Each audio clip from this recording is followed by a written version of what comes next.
Hello दोस्तों, स्वागत है आप सभी का आपके अपने चैनल गुरुमंत इंस्टीट्यूट में।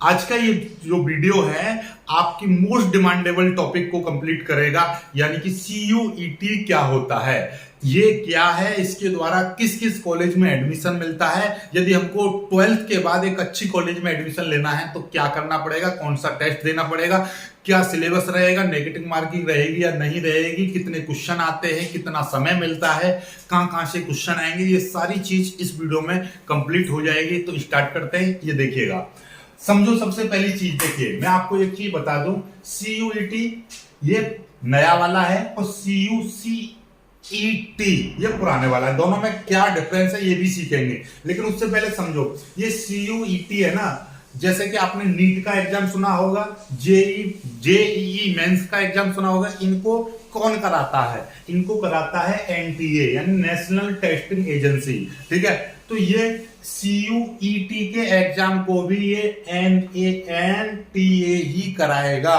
या NTA का मतलब नेशनल टेस्टिंग एजेंसी। ये जो एजेंसी नीट के एग्जाम को कराती है, यही एजेंसी जेईई मेंस के एग्जाम को कराती है, यही एजेंसी अब आपके CUET के एग्जाम को कराएगी। ये CUET एग्जाम है क्या? 12th के बाद किसी भी BA, BSc, BCom, BTech, BBA, BCA, BBC, किसी भी नहीं, यूजी यानी अंडर ग्रेजुएशन। अंडर ग्रेजुएशन का मतलब ये 12th के बाद जो 3 साल का आप कोर्स करते हो उसको बोलते हैं अंडर ग्रेजुएशन, और फिर उस अंडर ग्रेजुएशन के बाद में जो कोर्स करते हैं उसको बोलते हैं पोस्ट ग्रेजुएशन, PG। तो हम यूजी के अंतर्गत जितने भी कोर्सेस आते हैं उसमें आप एडमिशन लेना चाहते हो, 12th के बाद कोई भी आप कोर्स करना चाह रहे हो, उसमें आपको एक अच्छी सेंट्रल यूनिवर्सिटी में आपको एडमिशन लेना है, तो उसके लिए आपको CUET का एग्जाम देना होगा। चलो अब जिसकी जानकारी एकदम बेहतरीन तरीके से समझते हैं है क्या। CUET है कॉमन यूनिवर्सिटी इंट्रेंस टेस्ट, इसकी फुल फॉर्म होगी। जिस तरह से आपको सीधे सीधे नाम से ही पता चल रहा है कि कॉमन यूनिवर्सिटी इंट्रेंस टेस्ट, यानी कि इंट्रेंस का मतलब किसी यूनिवर्सिटी इंट्रेंस टेस्ट से मतलब समझ में आ गया कि किसी भी यूनिवर्सिटी में आपको क्या है, एडमिशन लेने के लिए। तो ये कौन सी यूनिवर्सिटी की बात कर रहे हैं हम बात कर रहे हैं भारत की सेंट्रल यूनिवर्सिटीज के बारे में। सेंट्रल भारत में कुल कितनी यूनिवर्सिटी है सेंट्रल? तो सेंट्रल यूनिवर्सिटी मात्र 45 हैं। पूरे भारत की हम बात करें तो पूरे भारत में 45 सेंट्रल यूनिवर्सिटी हैं। तो हमारा 12th जब हम पास कर लेते हैं तो हमारी इच्छा क्या रहती है कि हमारा एक टॉप कॉलेज में, यानी कि इंडिया की टॉप कॉलेज में हमारा एडमिशन हो जाए। यही हमारी चाहत होती है, यही हमारा सपना होता है, ड्रीम होता है, राइट। तो उसके लिए अब क्या करना पड़ेगा, आपको अपना ड्रीम कॉलेज में, आपको ड्रीम यूनिवर्सिटी में आपको एडमिशन लेना है, तो वहां पर आपको CUET का एग्जाम देना ही होगा। ये केवल किसके लिए है? ये है आपका भारत की कहां पर कुल 45 जो सेंट्रल यूनिवर्सिटी है उसमें एडमिशन लेने के लिए। अब ये भारत में सेंट्रल यूनिवर्सिटी कौन कौन सी होती है भाई, कुछ को नहीं पता तो उनको मैं बता दूं। जैसे कि आपका यूनिवर्सिटी ऑफ दिल्ली यानी DU का नाम सुना होगा, ठीक है। यूनिवर्सिटी ऑफ इलाहाबाद का नाम सुना होगा, ठीक है। Nagaland university, Pondicherry university. यदि हम इंडिया की अपने यूपी की बात करें तो यूपी में कितनी है? केवल 6 सेंट्रल यूनिवर्सिटी हैं। कौन कौन सी? यूपी की सेंट्रल यूनिवर्सिटी कौन सी है? एक तो यह है, कौन सी? इलाहाबाद यूनिवर्सिटी, जो कि सबसे पुरानी सेंट्रल यूनिवर्सिटी है हमारे यूपी की। फिर आपका डॉक्टर भीमराव अंबेडकर यूनिवर्सिटी, फिर है आपका BHU बनारस हिंदू विश्वविद्यालय, AMU अलीगढ़ मुस्लिम यूनिवर्सिटी, रानी लक्ष्मीबाई केंद्रीय कृषि विश्वविद्यालय, फिर राजीव गांधी राष्ट्रीय विश्वविद्यालय। ये तो हमारे यूपी की रही 6 यूनिवर्सिटी। ऐसे पूरे इंडिया में कुल मिलाकर 45 यूनिवर्सिटी हैं। यदि आपकी इच्छा है कि हम डॉक्टर भीमराव अंबेडकर यूनिवर्सिटी में एडमिशन लें, या बनारस हिंदू विश्वविद्यालय में जाकर पढ़ें, या हम इलाहाबाद विश्वविद्यालय में जाकर पढ़ें, या हम DU दिल्ली यूनिवर्सिटी में जाकर पढ़ें, तो आपको CUET का एग्जाम देना होगा। ओके, ये चीज समझ में आ गई। चलिए थोड़ा सा और हम डीपली में जाते हैं, कुछ चीजों को समझते हैं। ऐसा समझो, देखिए जैसे कि 12th आप करते हो तो 12th में क्या होती है, बहुत सारी कॉलेजेस होती हैं, जिसमें प्राइवेट कॉलेज भी होती हैं और सरकारी कॉलेज भी होती हैं, राइट। तो और आप जो पढ़ते हो 12th क्लास यूपी बोर्ड से कर रहे हो, तो यूपी बोर्ड में क्या है, आप बोलोगे हमारी किसी पब्लिक स्कूल से भी कर रहे हो 12th, या कोई प्राइवेट कॉलेज है कोई सरकारी कॉलेज है। लेकिन इस प्राइवेट और सरकारी कॉलेज को दिशा निर्देश कहां से मिलते हैं? वो मिलते हैं आपका यूपीएमएसपी द्वारा। यूपीएमएस यानी उत्तर प्रदेश माध्यमिक शिक्षा परिषद के द्वारा दिशा निर्देश दिए जाते हैं और वहीं से द्वारा सिलेबस का निर्धारण वहीं से होता है, कब एग्जाम होंगे वहीं से निर्धारण होता है, कब आपका रिजल्ट आएगा ये भी वहीं से निर्धारित होता है, राइट। तो अब यूपी बोर्ड के सचिव बैठे हैं, वो वहां पे बताते हैं सारी चीज पूरे यूपी के, उनको क्या करते हैं, कमांड देते हैं यूपी के सारे स्कूलों को, कॉलेज को, ठीक है। ऐसे ही आपका पूरे इंडिया की सभी यूनिवर्सिटीज को कौन कमांड देता है? वो होता है यूजीसी। यूजीसी का मतलब यूनिवर्सिटी ग्रांट कमीशन, जिसका हिंदी में बोले तो विश्वविद्यालय अनुदान आयोग या विश्वविद्यालय अनुदान आयोग। ये आपका भारत की सभी यूनिवर्सिटी को दिशा निर्देश देता है, क्या सिलेबस रहेगा, क्या आपको नियम में परिवर्तन करना है, क्या मतलब यूनिवर्सिटीज को ये दिशा निर्देश कमांड देता है। कौन? यूजीसी, ठीक है। तो यूजीसी ने सबसे पहले एक ये बनाया था टेस्ट सीयूईटी, यानी ये सीयूईटी से पहले बनाया था सीयूसीईटी। ये क्या चीज थी? ये थी आपकी central universities common entrance test. ये भी सेम सा ही लग रहा है, लेकिन इसमें थोड़ा सा अंतर था। इसमें क्या था कि भारत में कुल 45 सेंट्रल यूनिवर्सिटी हैं, तो उनमें से केवल 15 यूनिवर्सिटीज में ये वाला टेस्ट लागू किया गया। क्योंकि जब यूजीसी ने ये बोला, ये टेस्ट के बारे में बताया, तो इन 45 यूनिवर्सिटी के सामने ये टेस्ट की बात रखी, तो इन्होंने ये एक बोल दिया था कि जो इस टेस्ट को यूनिवर्सिटी कराना चाहे करा सकती है, जो नहीं कराना चाहे ना कराए। तो उसी तरीके से 45 में से 15 यूनिवर्सिटी ने केवल सहमति दी थी सीयूसीईटी के लिए।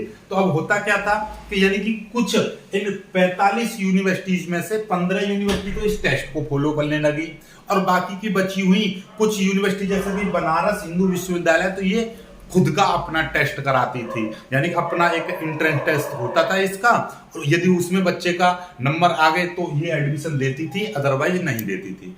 ऐसे ही आपका डीयू में क्या था, आपके इंटर में जितने परसेंटेज आए हैं, डायरेक्टली आप फॉर्म भरो और लिख दो कि हमारे इंटर में इतने परसेंटेज आए हैं, तो उन्हीं परसेंटेज के बेस पर ये अपना क्या बना देती थी, ये उसी परसेंटेज के बेस पर मेरिट बनाती थी, डायरेक्ट एडमिशन दे देती थी। तो अब मान लीजिए बच्चे के दिमाग में थोड़ी कंफ्यूजन आई, मान लीजिए मेरी इच्छा है कि यार मेरे को या तो इन 15 में से किसी एक में मिल जाए, एडमिशन मिल जाए, या मेरा डीयू में मिल जाए। अब हुआ क्या, 15 के लिए मुझे टेस्ट देना पड़ रहा है, डीयू के लिए मुझे मेरिट पर जाना पड़ रहा है, या मैं या तो बीएचयू में एडमिशन लेना चाह रहा हूँ या इनमें से एक में लेना चाह रहा हूँ। मान लीजिए इसमें मेरा हुआ नहीं, तो फिर मेरे को बीएचयू को अलग से एडमिशन के लिए मुझे अलग से टेस्ट देना पड़ेगा। तो बड़ा समस्या होने लगी स्टूडेंट को। इसीलिए इसी समस्या को देखते हुए यूजीसी ने फिर विचार करके इस टेस्ट में करेक्शन किया और 2022 में ये सीयूईटी बना दिया। सीयूसीईटी को सीयूईटी कर दिया। यानी इसमें क्या चेंजेस हुए, इसमें ये कर दिया। अब यूजीसी ने पहले तो क्या किया था, इन 45 यूनिवर्सिटी को ऑप्शन दिया था कि आप इसमें से कोई भी करा सकता है, लेकिन अब यूजीसी ने क्या कर दिया, कंपलसरी कर दिया। यानी भारत की 45 सेंट्रल यूनिवर्सिटी के लिए कंपलसरी कर दिया कि अब आप एडमिशन किसी बच्चे को दोगे तो उसको इसी बेस पर दोगे जो इस टेस्ट में पास करके आएगा, यानी टेस्ट देना ही होगा। अब सेंट्रल यूनिवर्सिटी में आपको एडमिशन लेना है तो ये देना ही होगा। यानी कि जो 15 यूनिवर्सिटी थी उसके अलावा जो बच रही थी ना, अब वो बचेंगी नहीं, अब इसमें एडमिशन देना पड़ेगा। अब एडमिशन हम लेना किसमें चाह रहे हैं, जैसे कि यूजी कोर्स हो या पीजी कोर्स हो। यूजी कोर्स की हम बात करें तो बीएससी, बीकॉम, बीटेक या अन्य कोई भी कोर्स, बीए, कुछ भी बीसीए, बीबीए, कुछ भी करना चाह रहे हैं, यानी आपका 12th के बाद कोई भी कोर्स में एडमिशन लेना चाह रहे हैं तो आपको, और सेंट्रल यूनिवर्सिटी में एडमिशन लेना चाह रहे हैं तो आपको ये टेस्ट देना पड़ेगा। ठीक है, चलिए इतना समझ में आ गया अब हमको। ठीक, चलिएगा तो अब दोनों चीज हमें समझ में आ गई कि ये क्या क्या इसमें डिफरेंस था और किस तरीके से हम इसमें ये बनाया गया। अब क्या है कि अब आपको ये एडमिशन लेने के लिए, यानी कि सेंट्रल यूनिवर्सिटी के लिए एडमिशन लेना चाह रहे हो तो ये वाला टेस्ट देना ही पड़ेगा।